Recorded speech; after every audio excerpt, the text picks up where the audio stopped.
Huh.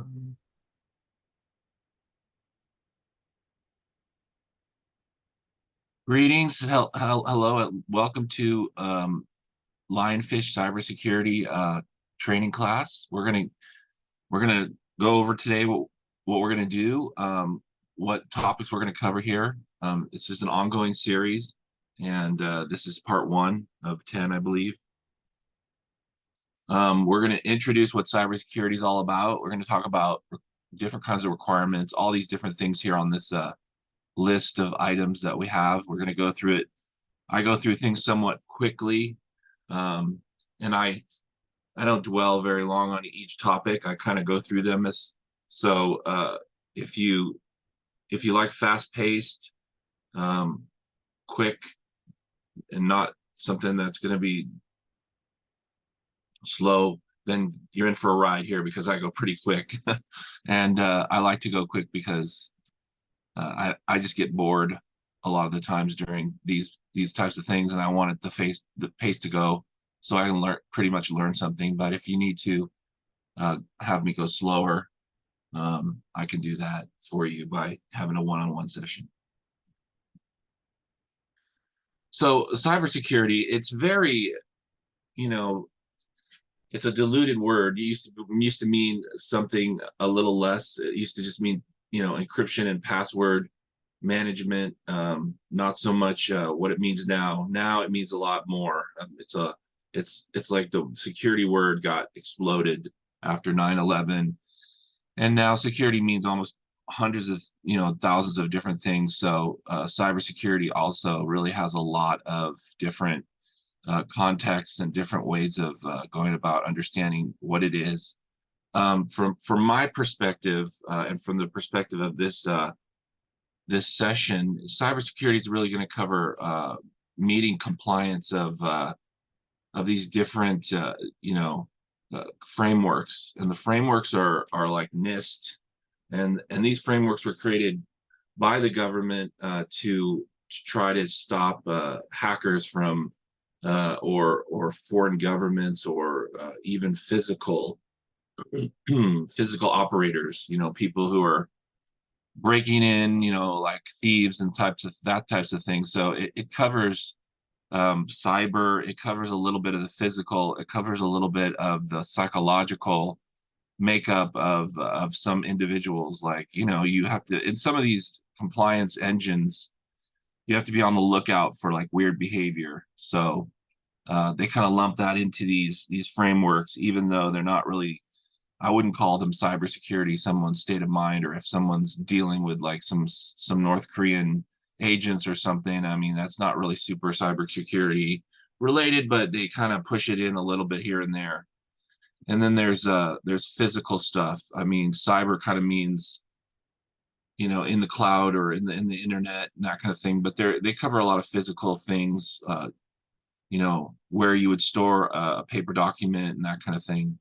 So those are all, some of those things have just been lumped in for the fact that they just don't want to, have a bunch of different frameworks, a physical framework, a cyber framework, an HR framework, that kind of thing. So we're going to go over these items here, what we think makes up the cybersecurity world around these frameworks. Each of the practices has like 150 or 20, 50, 60 items you have to be compliant with. They ask you a question or they make a statement, you must have encryption. Those are difficult to compute a little bit for people, because it's just like it says, you need to have encryption. It doesn't say on what, where, how. Is it in motion? Is it at rest? What does it need to be in motion? And when does it need to be at rest? When is something in motion? When is something at rest? It doesn't really tell you any of that stuff. It just says you need encryption. Boom. And you're like, wow, what does that mean? So you have to kind of extrapolate what it all means for yourself, and for your company, and try to meet what they're asking for. I know from audits I've done dozens and dozens of audits from different companies and different groups. I know what the auditors are asking for and what these companies like Lockheed, the Department of Defense, Boeing, um, you know, all these different weapons and arms manufacturers, the Army, the Navy, that kind of thing. I know what they want from an audit perspective. That's where I'm coming from. My position is that of the auditor's perspective. So I'm not like a person who's just IT educated. I'm someone who knows what exactly an audit is look like from the Department of Defense. I know what, the different groups and organizations that they may turn to ask for help with issues. So I understand that from this perspective. That's the perspective I'm coming from, which is the best effort approach. Like if you have an old Windows 95 machine in your warehouse because it has to be there, and if you don't use it, it won't run the press machine, right? The presser is what makes your bullet casings. So there's nothing else that does it. It'd be too expensive to replace it. It works. So it's like it's not going to meet, the requirements that a lot of these things have. It might not meet it at all because it's so old, and the oldness of it makes it somewhat obsolete from a cybersecurity perspective. So you have to take steps to kind of try to make it as secure as possible. But if you can't do it, you need to at least call it out and say, look, hey, we have this device that is Windows 95. It just does what it does, but we've removed it from the internet, that kind of thing. So we air gapped it, and you just you take some of the things that you have. It's not like you're going to fail this if you don't do the best that you can. If you don't do some of the obvious things, you will fail, or you won't be able to score points. Some of these things require that you have a certain number of points against the compliance engine, and they'll tell you how many you need. And some, the company will evaluate or ask a lot of questions. Like if you have a Windows 95 machine in your warehouse, the DoD might ask if you would air gap it. And then you would say, sure, of course. And then you go ahead and be able to at least comply with their request, and then they'll be fine. So many times, almost every time, an auditor will ask for something out of the ordinary. I just got an audit where the auditor asked for a weekly summary of review of alerts.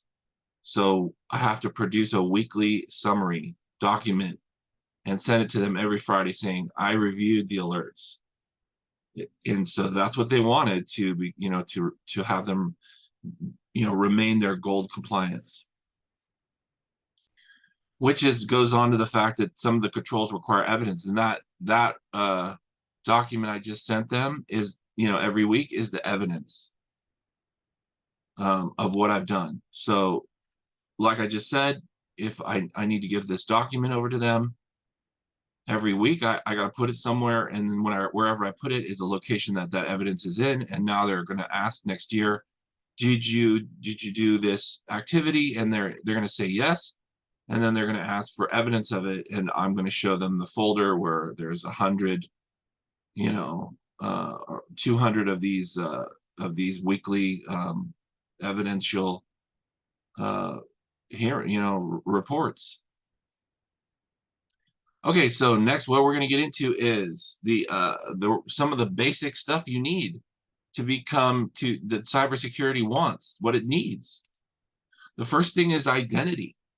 It's the most important part of your infrastructure. It is what you call yourself in your network. Your name, it's your username, it's your it is who you are in your organization. Now, when you first get like a Windows machine, it'll ask you who you are, and that's your identity. And if you tell it your name, it's going to identify you as the owner of that machine. You can't like make computers have like random names like Bart, this is my Bart computer and that's my Fred computer. They all need to have some sort of identity engine, and the identity engine on your your Windows machine is built into your computer management area, and there's, if you go in there, you'll see there's user accounts, groups, and groups. And those are the core. That's the core of identity. The user accounts and groups on your Mac, same thing. You're going to have users on your Mac, or groups of that you have available on your Mac, and or in the cloud. In Amazon, you're going to have IAM, and in Azure, you're going to have Azure Active Directory, AAD, and on your Duo login for your MFA multi-factor authentication, you're going to have your identity. All of your usernames are in there. You need to pull away from making random usernames. You're going to want all your usernames to you'd be associated with individuals. You're also going to want to break out your user identity from a typical user to like an administrative user. So you want to have admins, admin user accounts, and that belong into an admin group. You also want to have groups of different people that are in your organization: engineering, marketing, sales, executives, administrators, IT, and that kind of thing, HR, all that. You're going to want to break out your groups. You don't need to necessarily break out groups on your own personal computer, but if you have a cloud identity engine, you do want to break them out up there. You're going to want to break them out in any file structure. If you have an Active Directory domain, or if you have a Linux environment where you allow access, you're going to want to make groups in that area. The groups are very important. It can't be disregarded. So if you think, oh, well, I don't have any, I don't need to have groups, I don't want to have groups. Well, you have to have groups. So your identity engines have to have groups. If you have a computer in your office and everyone uses that, you need to have groups on that computer. If only one person uses it, you don't need to have groups in there per se, except for an admin group, but you definitely need to have some sort of breakout of groups. You need to call out your environments. Some people, they don't have any environments. They say, yeah, you have a home environment if you don't have any environments. If you do have an office, you have a home and office. If you have a cloud, you have home office cloud. If you have a SaaS, software as a service environment, you have that environment as well. So you want to call out all of these documents. I would start something called a security policy.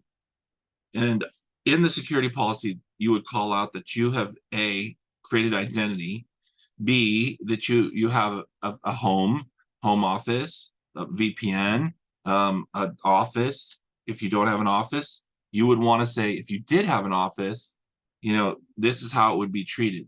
It would be, if you have a SaaS environment, you want to call it out. You want to call out all of your environmental locations and then document them in your security policy. So call them all out, tell everyone where they are. And then to go a step further, you want to make what's called a network map. And the network map's going to show where your servers are, where your firewalls are, where your switches, routers, access points. If you don't have any of those, you need to do that for your home. What your firewall is at your home, your access point at home. If it's the same, that's fine. Your switch, your computer, all the other computers, your mobile device, that kind of thing.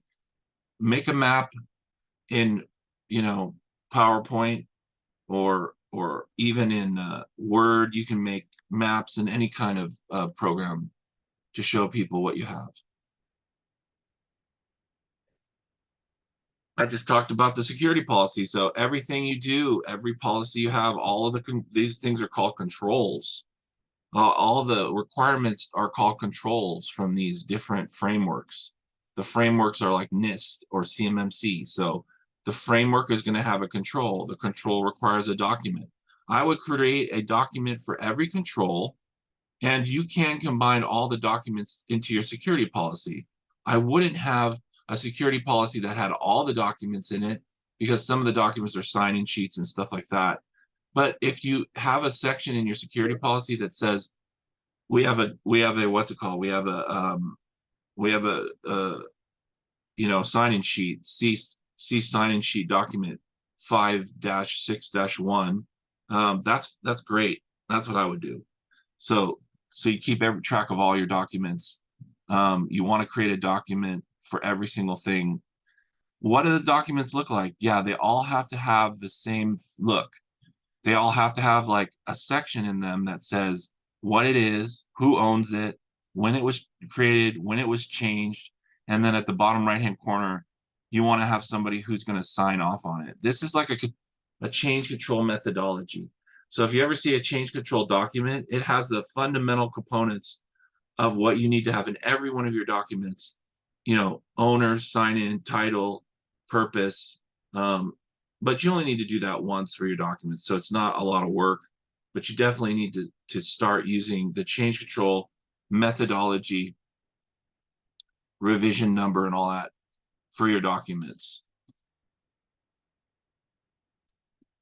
So you need to have a lot of different, you need to purchase a lot of different things. We're going to talk about a lot of them in this webinar. One of them is called SIM, Security Information and Event Management. The SIM is the core of a lot of the answers to a lot of the controls that they're going to ask you. They're going to say, are you tracking the events that your computers create? If you have a SIM, you'll then understand, once you go into the process of setting your SIM up, you'll understand what that means, what it is that syslog produces, and it creates the events that all of your devices are experiencing. So if I log into my computer every day, an event of my login is going to be tracked. If I log into it and then somebody else from another location logs into it, it'll track that. It'll say, okay, I got to log in locally and I got to log in remotely.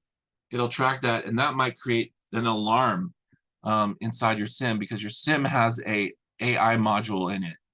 And if you were to sit there and look at your own SIM, it would overwhelm you within a few seconds, because these tens of thousands of these events are occurring, because everything that happens everywhere in your environment starts to trigger events. And these events are called events per minute or events per second, EPS, EPM. They have all kinds of terminology for these events, but they happen like a lot. So it would be overwhelming for you to look at them and say, is this something that I need to be concerned with? So you're gonna rely on your SIM's AI module to watch for alerts, and then those alerts are going to need to go to a ticketing system. So now you need two things. You need the SIM, and you can buy a SIM like Splunk is a SIM, and then you can get like a ticketing system like Zendesk.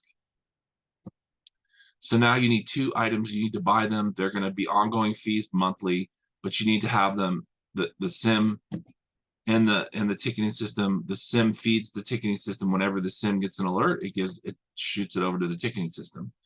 And then the ticketing system, you triage and work on it from there. Your Wi-Fi, almost everybody has Wi-Fi, and there are days when people were like, give your Wi-Fi away for free.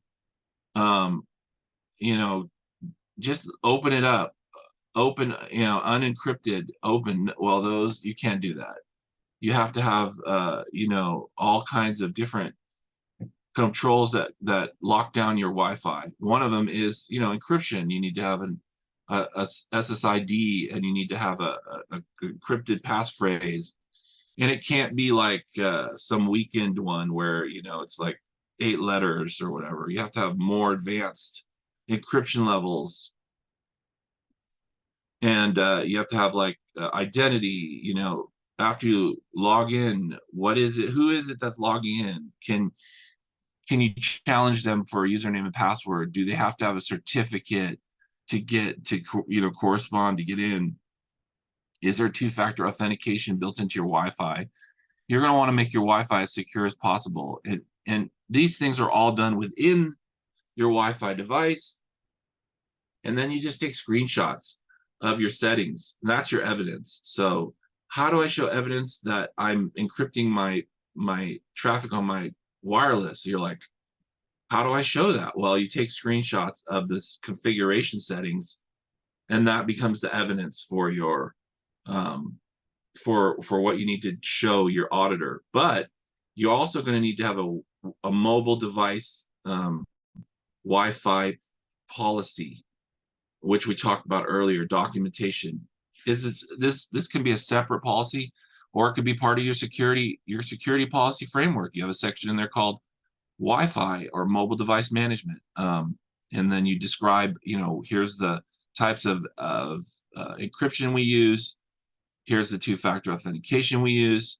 Here's here's how we use MAC addresses to prohibit other users. Here's how you get it to be on the approved user list. You need to walk through and describe all of the things that your Wi-Fi does. And all of them pretty much do the same thing, so it's not super difficult.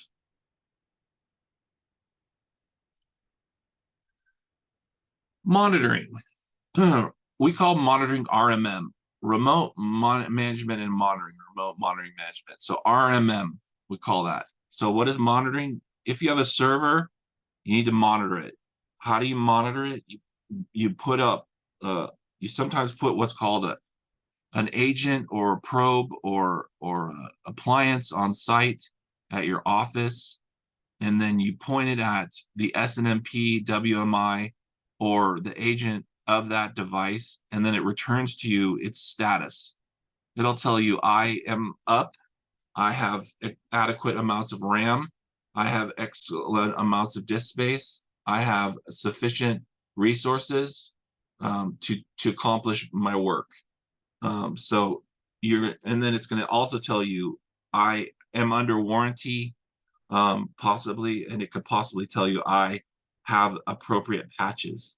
The moment that does not occur, the moment that's false, it will send you a notification, which is called an alert, and it'll say, I do not have sufficient RAM, I'm not up, I don't have the proper patches.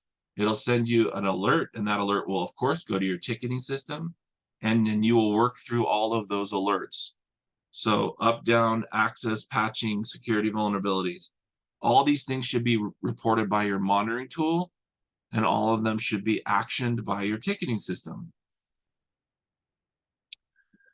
So if you have a phone network, you're going to want to separate that phone network from your house network. You do this through VLANs. Usually, if you know IT, you know that usually you want to keep your phone network on a separate VLAN because it uses PoE, power over Ethernet.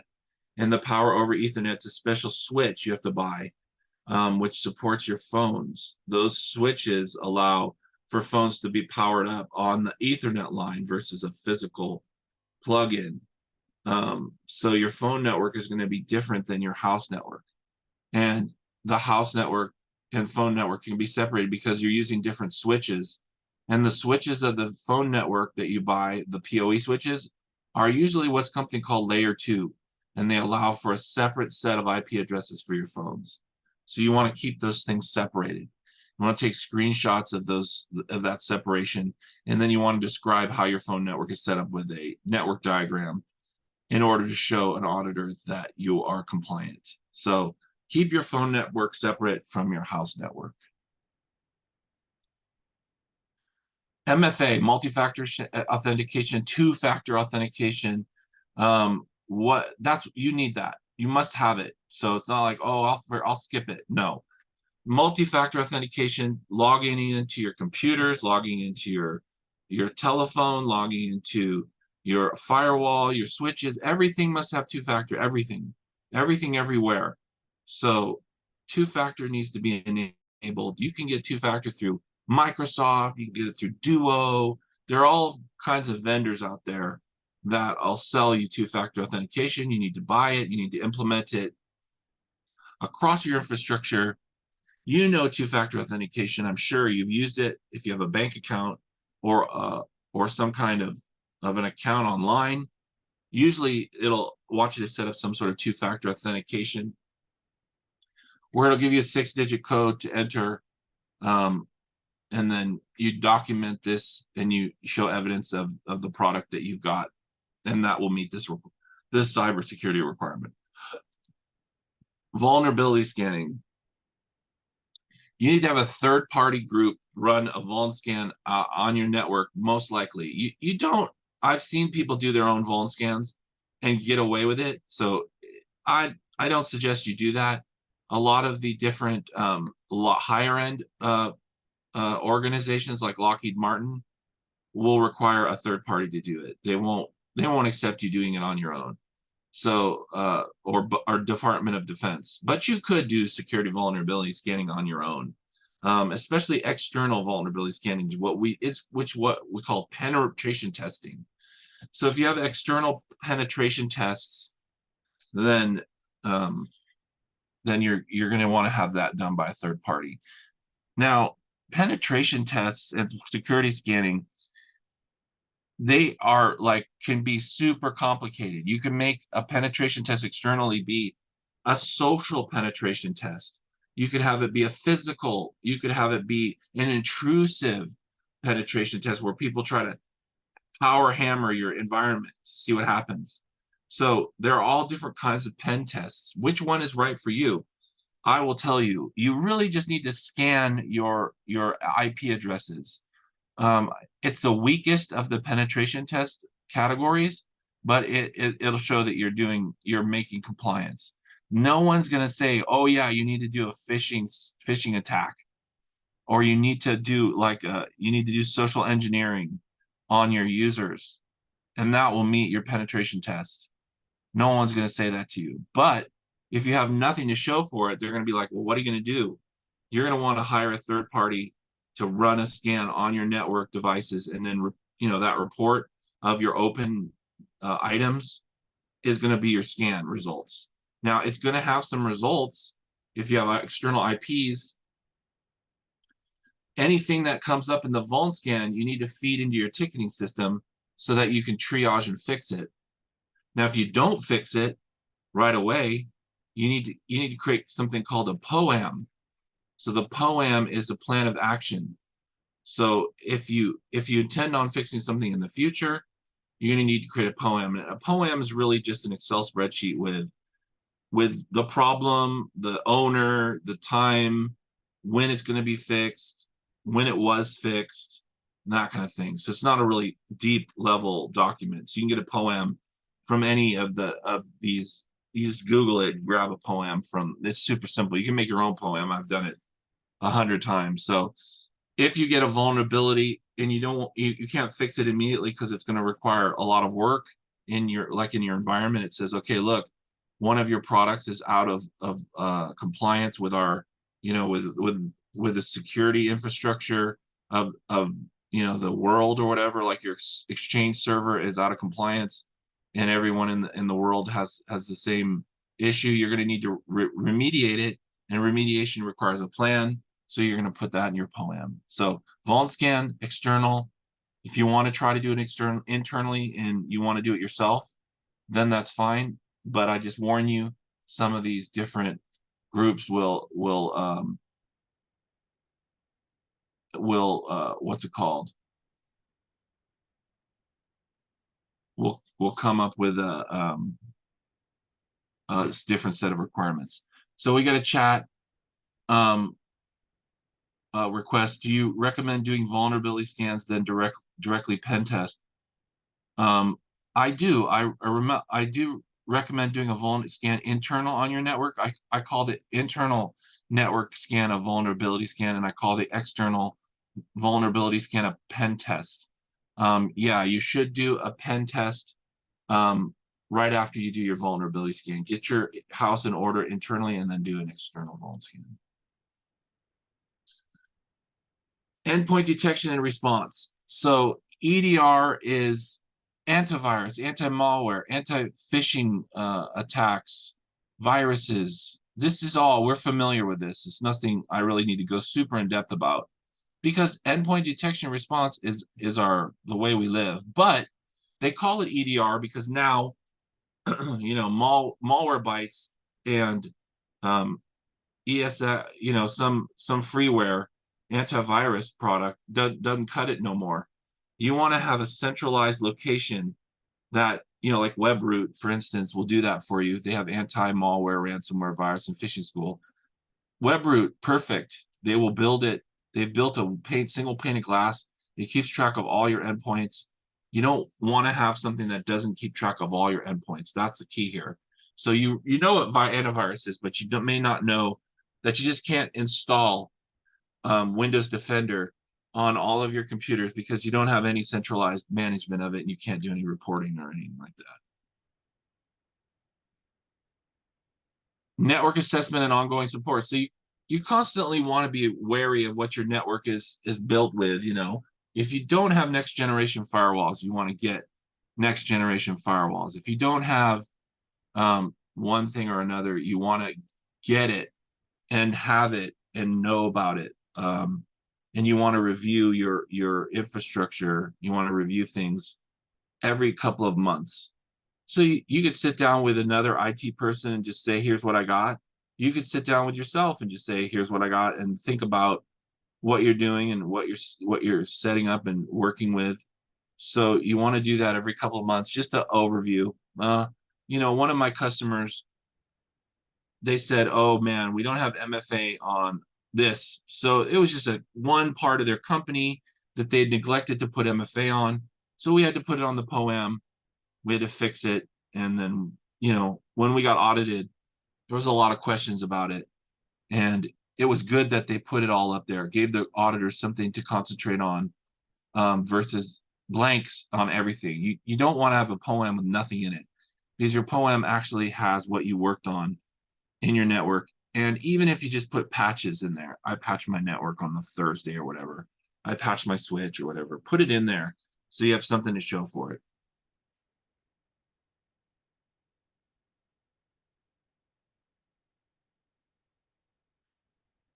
Risk assessment, you can make this thing be as crazy as you want, or you can make it be as simple as you want. I have risk assessment methodology, approach, risk assessment templates, risk assessment, questionnaire, checklist. You could go crazy with a risk assessment. You could just you could do as much as you can possibly imagine. So, or you could just say, look, here's a single page document. I did a risk assessment on my environment. Here's what I came up with. Maybe you have items to enter into your POM. Maybe you have changes that you need to make to your cybersecurity document. But you need to do a risk assessment. What is risk? Basically, if you have like a new facility, if one of your sales guys is traveling to you know Nigeria or something, some risky place, where there's danger, or something risky or dangerous from an IT perspective is occurring. You want to assess what that could be. Now, there are all kinds of different risk assessments. There's some that concentrate on computers. There's some that concentrate on people. There's some that concentrate on different actions that happen in the world, like weather.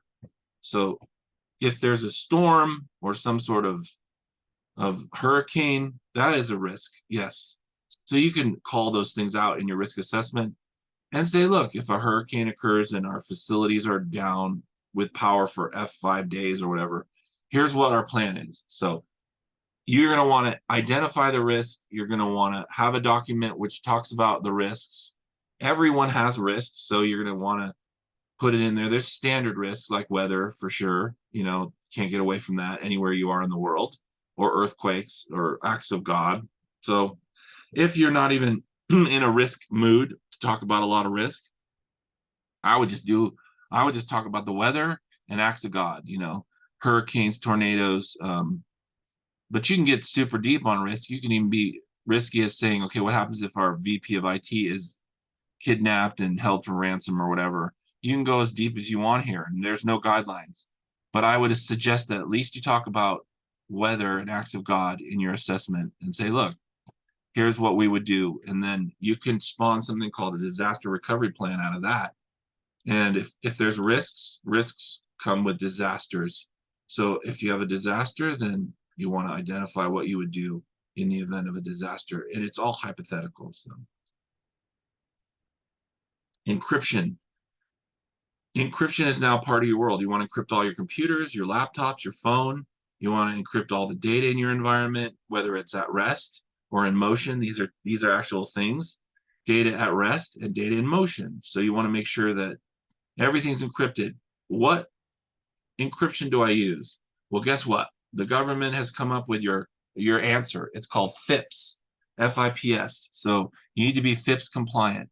If you need to know what FIPS is, you need to look it up on the internet because FIPS changes. I can't just tell you, okay, this is the encryption you need to use. And in 6 months, it might be different because the government keeps coming up with higher levels of encryption. So you need to create, FIPS, be FIPS compliant. So move ahead and look at that requirement. It's going to be some level of encryption with some level of 2048 or whatever, or certain amount of algorithms that it uses to keep it safe. But you definitely need to look at what FIPS encryption is and make it FIPS compliant. And then we come to the question and answer session. We had a question in there about, that we answered about penetration tests, which was great, thanks. And no more questions seem to be coming in. So we're going to wrap this up. But please keep coming to these, these webinars, and we'll keep. And you can look at this webinar online, and you can go to Lionfish cybersecurity.com and look at the products there.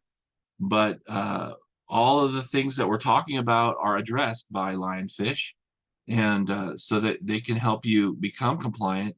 They can help you track your compliance. And there are other compliance engines that I've seen out there, but this one really is best of breed for sure, without question. Top three, if not number one. It just does all the things you need it to do. I've seen so many other products not be flexible, or they have things on their roadmap that don't come into effect for a year or two. But Lionfish, I've seen changes happen pretty quickly when there are things that are missing, or their roadmap is worked on very quickly and very efficiently. So I would definitely use Lionfish if I were to recommend something, and I recommend it to everyone that needs to be compliant. And so thank you, and I'll see you next week.